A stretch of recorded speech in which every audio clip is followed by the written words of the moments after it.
What's up, Gator Nation? Today we're going to go ahead and cover a couple topics.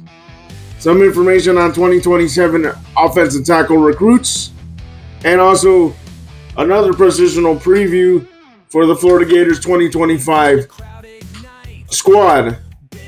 This positional preview will be on the quarterbacks. So let me go ahead and get started with the positional preview. Then I'll go ahead and speak about the 2027 prospects, which Billy Napier and company are targeting for the 2027 recruiting class. Keep in mind, I always give videos of the prospects for each recruiting class. I always put individual videos, so keep in mind these two prospects I'll be talking about. You will also have highlights of these offensive tackles. I'll name them once I get to each one. Florida Gators 2025 positional previews, quarterbacks. This article again is by Swamp 24/7 Zach Goodall. I will eventually try to reach out to Zach Goodall and have him hopefully on the show sometime. But I'm also working with Dylan Olive on making a show with Dylan Olive, a permanent show during the football season. That's still in the works, but let's get on with this quarterback preview for 2025.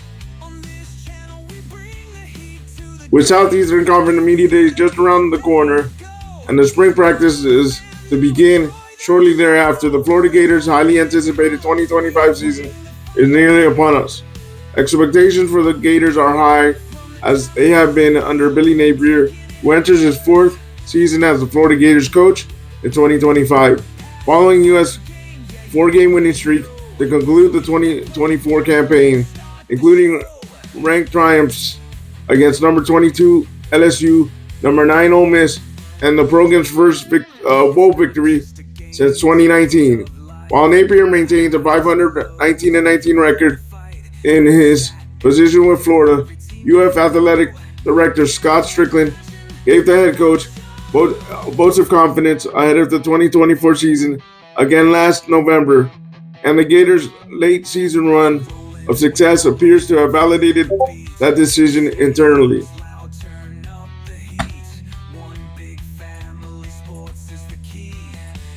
I think that decision reflects the whole organization and our body of work since we've been there, and their assessment of that group of people and the direction of that group of people. I think that's the important part. Napier said of his retention during the SEC spring meetings in May. I think on the inside we've done a lot of work.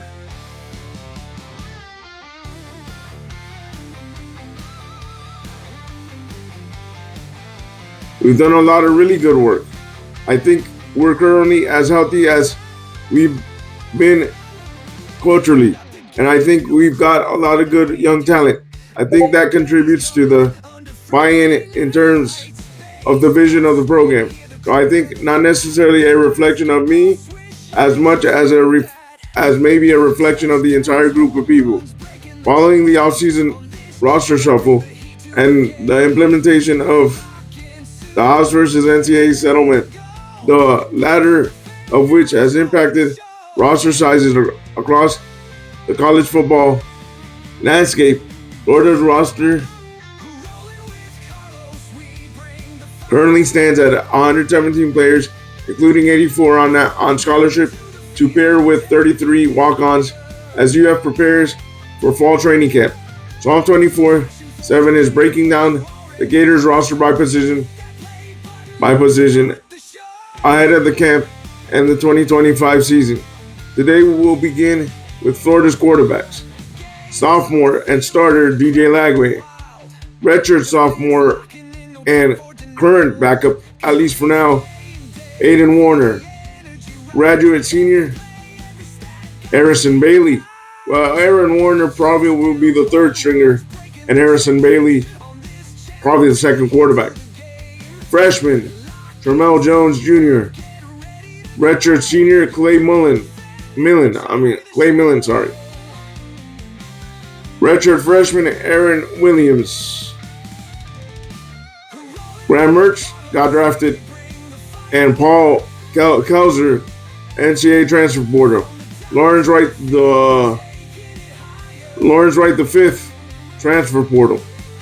After taking over the role last October, following a career college-ending ACL injury, Lagway enters the 2025 season as Florida's uncontested starting signal caller.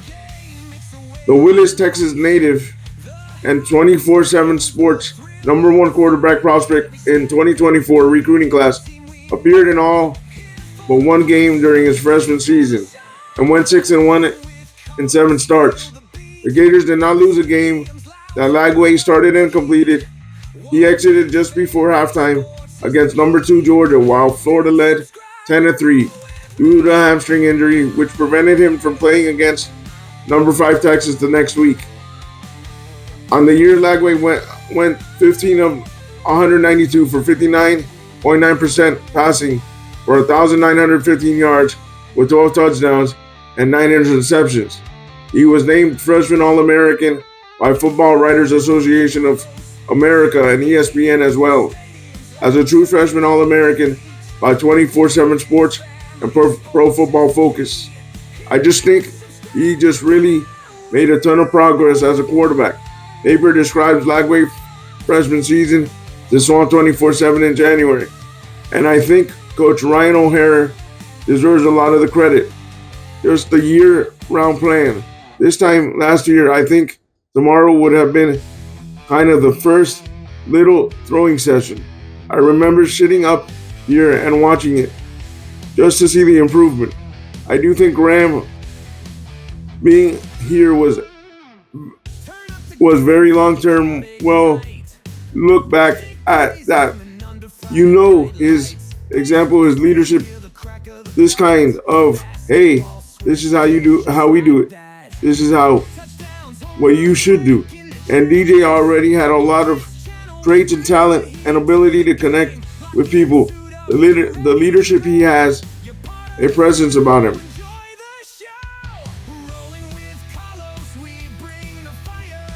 So DJ, I was impressed with the way he committed to preparing, the self-discipline, the follow-through.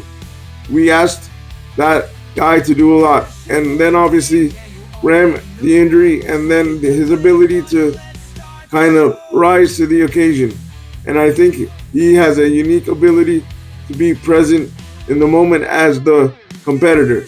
But he's just grounded and a very humble and pretty fun to coach. While Lagway faces no competition for the starting role, Florida's backup battle has been of raised importance this offseason, as Lagway did not throw a pass during U.S. spring training camp due to a shoulder and undisclosed lower body injury. Instead, he observed simulating his footwork, passing drills, and handing the ball off to running backs in certain drills. For Napier and Lagway also assisted the coaching staff in communicating with quarterbacks and calling offensive plays.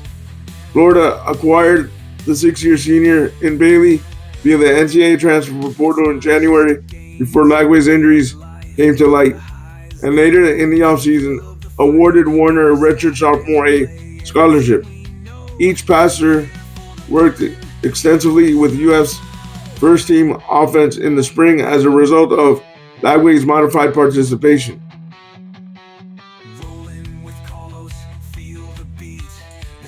With Tennessee, UNLV, and Louisville before his transfer, Bailey completed 108 of 171 for 63.2% passing attempts for 1,190 yards with 10 touchdowns and 3 interceptions and 19 appearances and 4 starts, adding 2 scores on the ground. The former 24/7 Sport 4-star recruit played 5 games and started in the Sun Bowl during his 2024 season with Louisville.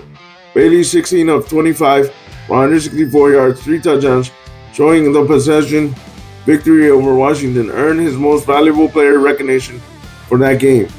Warner, Winter Park, Florida native, and 2024 offseason transfer from Mayo, joined Florida as a preferred walk-on. Yet Merchant Lagway injuries elevated him up to U.S. quarterback depth chart last season, culminating in his taking the field against Georgia and starting against Texas the following week. Warner went 19 of 47 passing in those matchups, tossing 198 yards with 3 interceptions and 0 touchdowns. Before that, he completed 2 of 3 throws, 30 yards against Stanford and Kentucky. In Florida's orange and blue spring game, Warner, playing with U.S.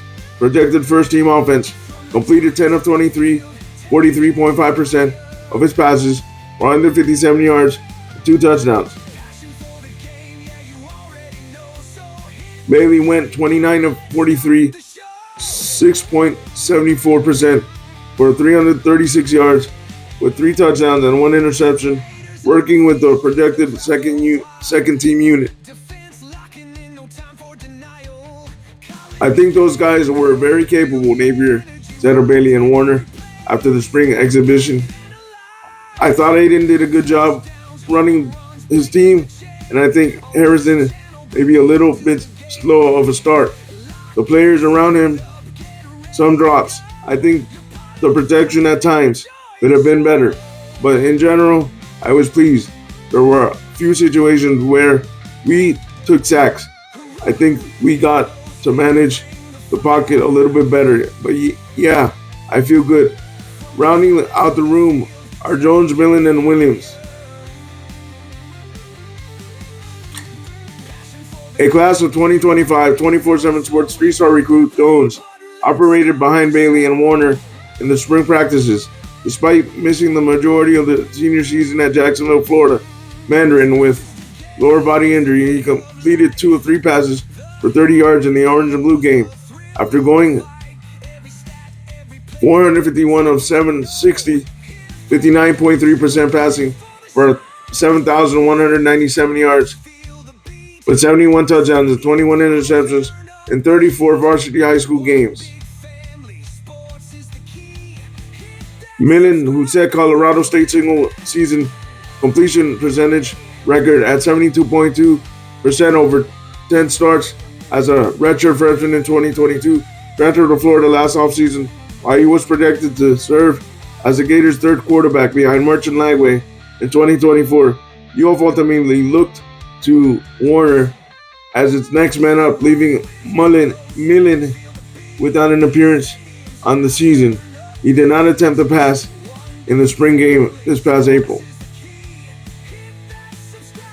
Williams held a scholarship offer from Bethune-Cookman as a 2024 class recruit from Orlando, Florida Winter Park, but elected to sign with Florida as a walk-on.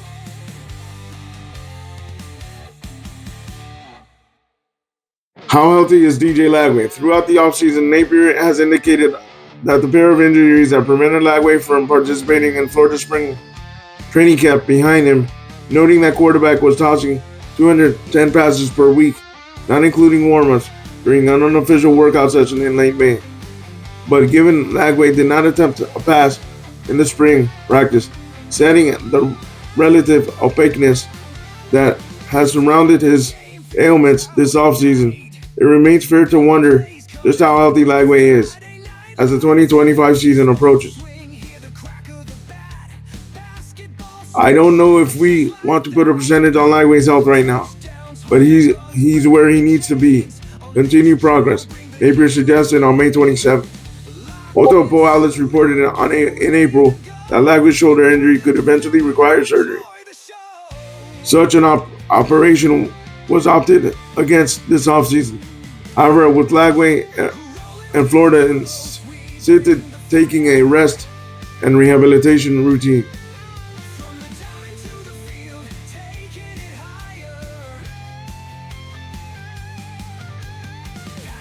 All right, guys, that's what I'm going to read of the article because we already know Lagway's good.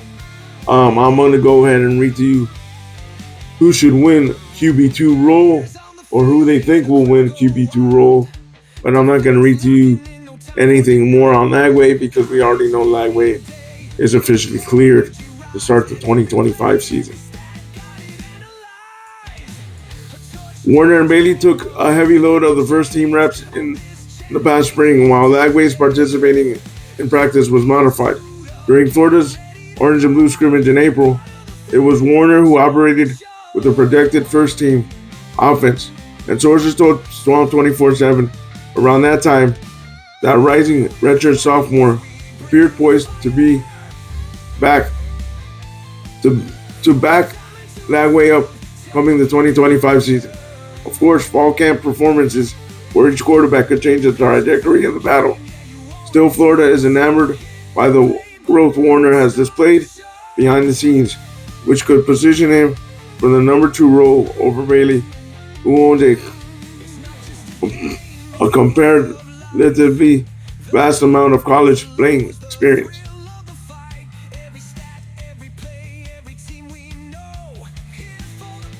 All right, guys, that's what I'm going to read to you from that article.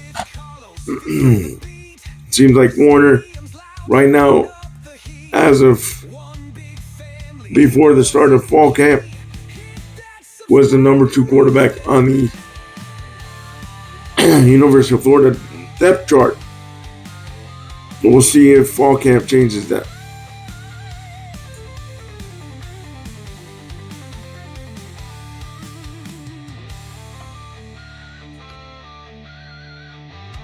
Four-star 2027 offensive tackle Ismail Kamara breaks down the relationship with Florida and family ties to the university.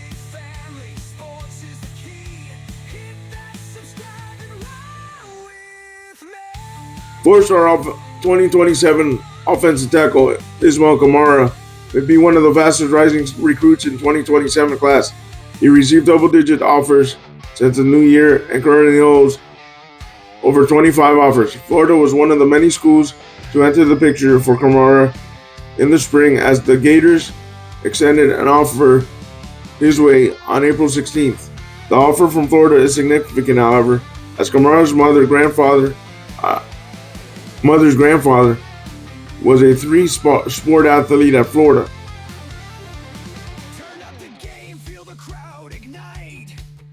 I have deep family connections at Florida and got a chance to be on campus this summer. See the Swamp in person. Kamara told Swamp 24/7. I'm glad I got some time to already do that. Not only because of the family history, but because it's the Florida Gators.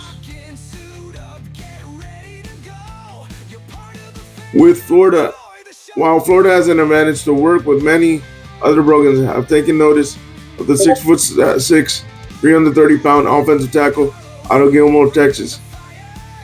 Kamara is originally from Lille, France, and moved to Texas for his freshman year of high school. Many programs have noticed the potential Kamara has given all that he already has been able to accomplish since moving to the States.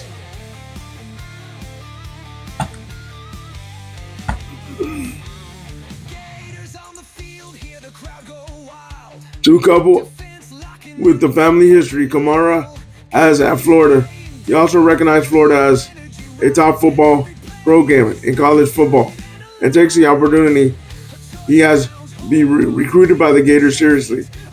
During my lifetime, Florida has been one of the most significant programs in college football, and it will be that way for the foreseeable future. Kamara said. Kamara already has been able to form tight relationships with both offensive line coaches Rob Sale and Don DeCoster, and also formed a solid bond with Billy Napier as well. They have really prioritized me and how I would fit the offensive plans, Kamara said. He also taken notice at the young weapons that Florida has not only at his positions, but also at the offensive side of the ball as a whole. As an offensive lineman, he sees Jake Slaughter, Austin Barber, Damian George, Harris, as valuable linemen to protect DJ Lagway, who Kamara also thinks very highly of. I think DJ is a Heisman favorite for 2025 and definitely 2026, Kamara said. Not to mention, Kamara noted how Florida responded in times of adversity in 2024 and appreciates how the program found a way to bounce back. Overall, while Kamara recognizes his recruitment is only just beginning, he sees Florida as a school that will have presence in the process and a school that has a lot to like about him. Florida is going to be in contention for all obvious reasons the whole way, I imagine, Kamara said. I really love the connections I already have in Gainesville. Kamara expects that he'll be back on campus for a game this fall, but a date of a potential trip has yet to be arranged. Along with Florida, in-state schools like Texas, Texas A&M, Texas Tech, and SMU have already made early impressions on Kamara, along with Oklahoma, Tennessee, Florida State, Oregon, and Michigan, and Alabama. That being said, a lot of schools are in the mix for him, along with the Gators, but Florida has been giving him lots of looks early on. Kamara is ranked number 10th offensive tackle in the country and the number 15th recruit in Texas and the number 94th overall recruit in the 2027 class. Guys, he has good movement, lateral movement, has good footwork, and you'll see that in the highlights that we will post in the video. I like this kid a lot.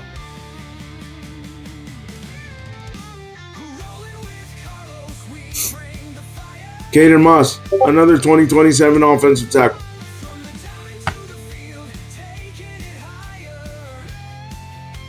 Caden Moss out of Jackson, Mississippi is planning to hit the road this fall. The 6'5", 275-pound is a 4-star recruit with 90 prospect rating on 24/7. He is also 2027 top 24 and number 37 overall prospect, number 4 offensive tackle, and number 1 player in Mississippi. With 20 offers and counting, he has some college football teams standing out. Those include Alabama, Florida, Ohio State, Ole Miss, and Texas, Moss said. He's already visited Alabama, Florida, Georgia, Ohio State, Ole Miss, and Texas. Getting on campus is pretty important for Moss, he said. He's planning a busy slate. I'm trying to get to Texas, Ohio State, Florida, Georgia, and Alabama for games, Moss said. Ohio State is high on his list. Coach Tyler Bowen develops guys at every level.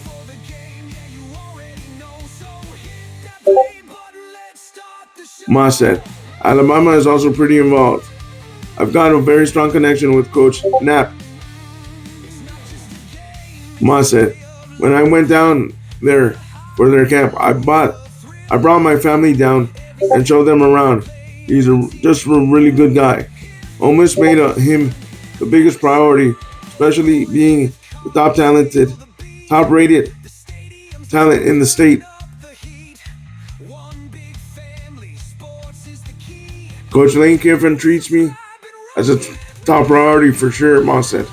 Every time I go down there to Oxford, there's nothing but love. They treat me with love. He's planning to attend games at Ole Miss, Texas, Ohio State, and Florida, and Alabama during the 2025 season. We'll see how this goes with Caden Moss. I like our chances better so far with Ismail Kamara, but I'll put highlights of both Caden Moss and Ismail Kamara. Both are very talented offensive tackles. I like their footwork, their handwork, and we'll see what happens with Caden Moss. But as of right now, we have an inside track, in my opinion, for Ismail Kamara more than we do Caden Moss. But things can change. We still have a year to recruit 2027 prospects. Guys, leave me your thoughts down below of what you think of the entire video. You can leave any comments. And like always, I appreciate your support. Thank you for supporting Rolling with Carlos. Like always, stay positive, stay on your grind, and go Gators. You're part of the fam, now enjoy.